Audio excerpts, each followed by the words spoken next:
ನಮಸ್ತೆ, ನಾನು ಸ್ವಾಮಿ ಮಾತಾಡ್ತಾ ಇರೋದು ಶ್ರೀಕಂಠೇಶ್ವರ ಪ್ರಾಪರ್ಟೀಸಿಂದ. ತಾರ್ ರೋಡ್ಗೆ ಒಂದು ಲ್ಯಾಂಡ್ ಇದೆ.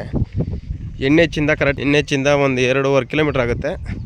National line Mysuru to Ooty N ಎಚ್ಚಿಂದ 2.25 ಕಿಲೋಮೀಟ್ರ್ ಆಗುತ್ತೆ. 2.5 ಕಿಲೋಮೀಟ್ರ್ ತಾರ್ ರೋಡ್ಗೆ ದೊಡ್ಡ ವಿಲೇಜ್ ಹತ್ರಕ್ಕೆ ಇರೋಗುತ್ತೆ land.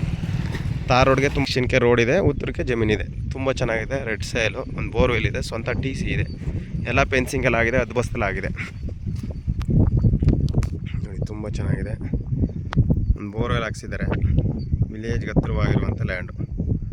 Red soil, general property ಬರುತ್ತೆ. ನೋಡಿ ಸ್ವಂತ TC ಹಾಕ್ಸಿದ್ದಾರೆ. ಒಳ್ಳೆ ನೀರು ಬಂದೈತೆ. ಎಲ್ಲಿ ಕಾಣ್ತಾ ಇದೆಯಲ್ಲ ಅದೇ ಬೋರು. ಸ್ವಂತ TC ಹಾಕ್ಸಿದ್ದಾರೆ.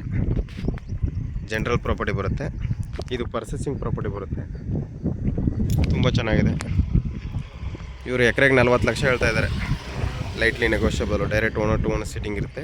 ಶ್ರೀಕಂಠೇಶ್ವರ ಪ್ರಾಪರ್ಟೀಸಿಂದ ನೋಡಿ ಪಕ್ಕದಲ್ಲೆಲ್ಲ ಭಾಳ ಹಾಕಿದ್ದಾರೆ. ತುಂಬ ಚೆನ್ನಾಗಿರುವಂಥ ಲ್ಯಾಂಡು. ಶ್ರೀಕಂಠೇಶ್ವರ ಪ್ರಾಪರ್ಟೀಸಿಂದ direct owner to owner sitting ಇರುತ್ತೆ. ಇದೊಂದು ದೊಡ್ಡ ವಿಲೇಜ್ ಬರುತ್ತೆ. ತುಂಬ ಚೆನ್ನಾಗಿದೆ. ತಾರ್ ರೋಡ್ಗಿರುವಂಥ ಲ್ಯಾಂಡು. ಎನ್ಎಚ್ಚಿಂದ 2.25 ಕಿಲೋಮೀಟ್ರ್ 2.5 ಕಿಲೋಮೀಟ್ರ್ ಆಗುತ್ತೆ ನೋಡಿ. ಇಂಟ್ರೆಸ್ಟ್ ಇರೋರು ಕಾಲ್ ಮಾಡಿ, ಶೇರ್ ಮಾಡಿ, ಕಮೆಂಟ್ ಮಾಡಿ, ಸಬ್ಸ್ಕ್ರೈಬ್ ಆಗಿ. ನಿಮ್ಮ ಪ್ರೀತಿ ವಿಶ್ವಾಸ ಇದೇ ಥರ ಇರಲಿ. ಓನರ್ ಟು ಓನರ್ ಸಿಟ್ಟಿಂಗ್ ಇರುತ್ತೆ ನಮ್ಮ ಹತ್ರ. ಯಾರು ಆಡಿಸಿದರೆ ಅವರೇ ಸಿಟ್ಟಿಂಗ್ ಕುಣಿಸ್ತೀವಿ. ಎಕರೆಗೆ 40 ಲ್ಯಾಕ್